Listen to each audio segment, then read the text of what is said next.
कुछ दिनों से मेरी जो लाइफ है उसमें बहुत सारी डिफ़िकल्टीज़ आ गई थी और जिसकी वजह से मैं व्लॉग नहीं बना पाई हूँ। लाइक लिटरली मैं 2-3 दिन से बहुत ज़्यादा परेशान चल रही हूँ और मुझे समझ ही नहीं आ रहा था मुझे क्या करना चाहिए, नहीं करना चाहिए। मेरा कुछ मन नहीं लग रहा था करने के लिए। इस वजह से मैंने वीडियो अपलोड नहीं किया। बट मुझे लगा कि अब मैं शायद रेडी हूँ बताने के लिए और इसीलिए आज मैंने कैमरा उठाया और सोचा मैं आप लोगों से बात करूँ, क्योंकि मैंने एक स्मॉल फैमिली बनाई है यूट्यूब पे।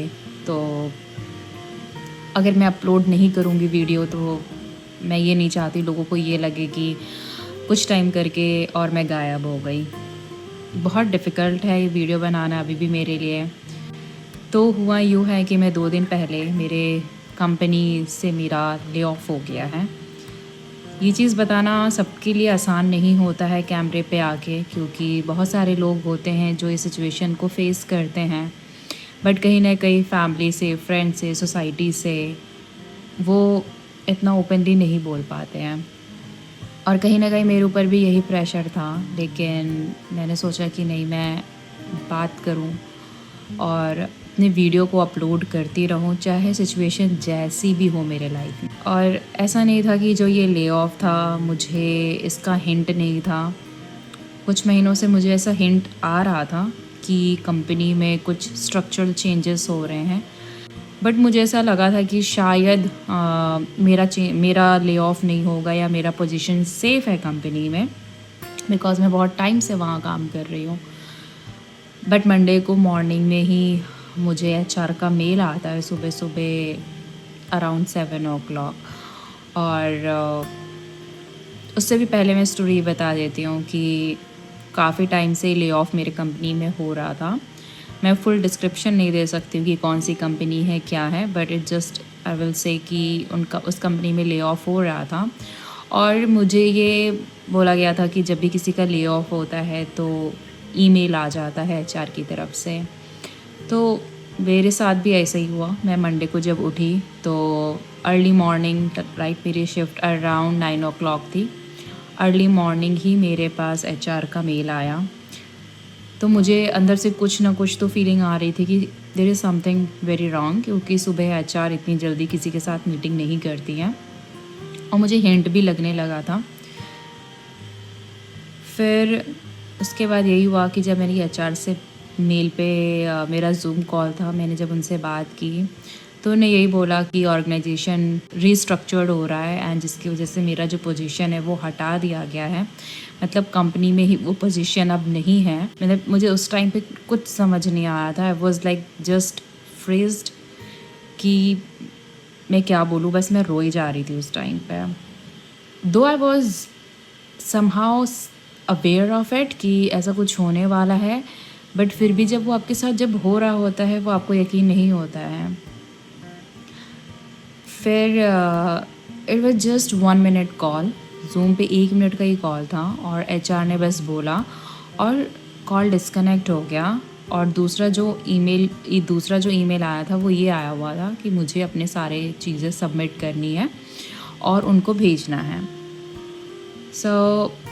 उस टाइम पे प्रशांत का भी ऑफिस चल रहा था, तो मैंने उसको उस टाइम पे इमीडिएटली नहीं बताया, क्योंकि मैं नहीं चाहती थी कि मैं सुबह सुबह एक बैड न्यूज़ के साथ प्रशांत का दिन शुरू करूं। मैं यही सोचती हूँ कि लाइफ कितनी ज़्यादा अनसर्टेन होती है, कब क्या हो जाता है पता नहीं। कि लाइक संडे तक मेरे पास जॉब थी, लेकिन मंडे को मेरे पास जॉब नहीं थी। जब आपकी कंपनी आपको ले ऑफ करती है ना, तो सबसे पहले आप अपने आप से ये क्वेश्चन करते हो, am I not a good enough कि मुझे इस पोजीशन से निकाल दिया गया। आपका कॉन्फिडेंस पूरा क्रश हो जाता है। बट एक चीज़ मैं बहुत अच्छी बात बताऊंगी कि अगर आप कनाडा में हो और आपकी जॉब चली जाती है तो गवर्नमेंट आपको इंश्योरेंस देती है जब तक आपकी न्यू जॉब नहीं लग जाती है। लाइक आप जितना भी अर्न करते हो उसका कुछ परसेंट आपको मिलता है and it's like somehow 7-8 month के लिए मिलता है। और 7-8 मंथ के अंदर आपको अगर जॉब मिल जाती है तो आपको गवर्नमेंट को इन्फॉर्म करना पड़ता है कि आपके पास जॉब लग गई है। तो वो सर्वाइवल मनी होता है, जैसे आप रेंट, ग्रॉसरी, ये सब जो पे करने के लिए वो गवर्नमेंट आपको देती है। क्योंकि जब आप यहाँ पे जॉब करते हो तो वो जो मनी होती है वो गवर्नमेंट अपने पास रखती है कि इन फ्यूचर जैसे लीव या मटर्निटी लीव पे जाते हो या कुछ एक्सीडेंट हो जाता है, किसी भी वजह से अगर आप जॉब नहीं कर पाते हो तो गवर्नमेंट वही पैसे आपको वापस करती है। तो ले ऑफ भी उसमें से एक सिचुएशन है। तो अब मैं उस ईआई को अप्लाई करूँगी। जब तक मेरी जॉब नहीं लगती है गवर्नमेंट कुछ अमाउंट मुझे पे करती रहेगी, जो मेरे सैलरी से वो उन लोगों ने काटा था जब मैंने जॉब किया था। तो इंडिया से जो डिफरेंट चीज़ मुझे यहाँ लगी कनाडा में कि at least you have something very secure, कि आपके अगर ले ऑफ हो जाता है तो आपके दिमाग में एकदम से ये बर्डन नहीं आता है कि अब मेरे को कल से तो कोई पैसे नहीं मिलेंगे, मैं कहाँ से लेके आऊँगा, मैं रेंट कहाँ से पे करूँगा, मैं ग्रॉसरी कहाँ से लेके आऊँगा। तो उस चीज़ के लिए गवर्नमेंट आपको पे करती है। दो लाइक प्रशांत है यहाँ पे, सपोर्ट करते हैं हर चीज़ में, वो हेल्प करते हैं, बट स्टिल गवर्नमेंट आपको अपना हिस्सा आपको ज़रूर देगी। इट्स नॉट कि आप अपने स्पाउस पे डिपेंड हो जाओ। चाहो तो उस पैसे को सेव भी कर सकते हो, और लाइक 8-9 मंथ आपको मिलता है नया जॉब ढूंढने के लिए। जब मैं कनाडा आई थी तो मुझे इस जॉब को मिलने में बहुत टाइम लग गया था, और मेरे दिमाग में उस टाइम पे यही चीज़ें चल रही थी कि मुझे फिर से ये चीज़ें दोबारा करनी होंगी, मुझे फिर से जॉब ढूंढना शुरू करना पड़ेगा। एंड मुझे फिर से ऐसा लगने लगा कि मैं 3 साल पहले जहाँ पे थी मैं फिर से वहीं पे आ गई हूँ। क्योंकि जब आप डिफरेंट कंट्री में आते हो ना, यहाँ पे अपना ही एक स्ट्रगल होता है, अपना एक फेज़ होता है।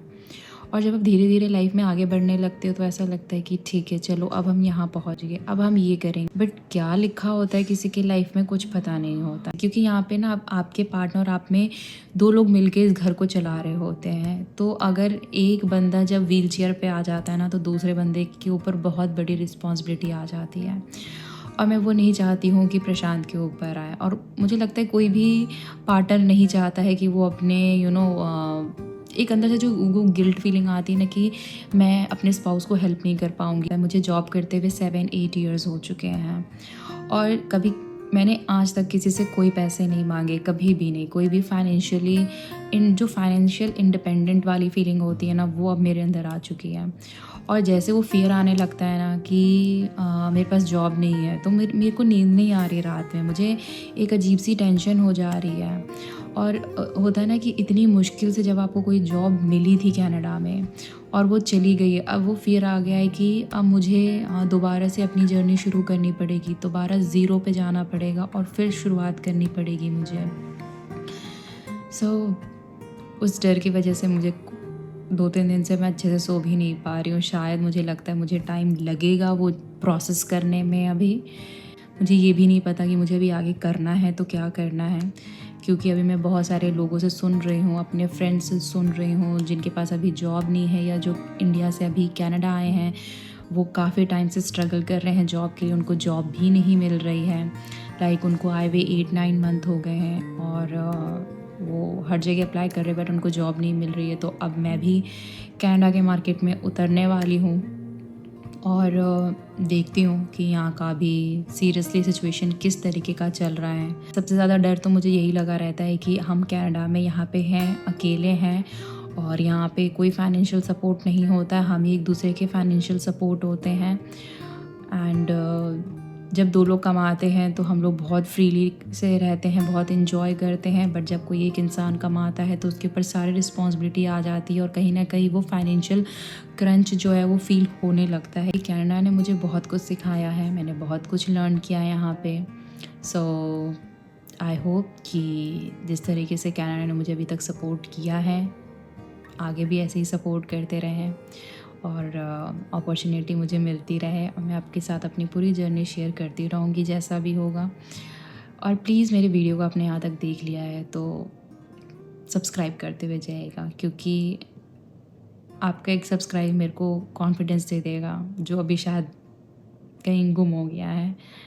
Thank you for watching, love you all, bye bye.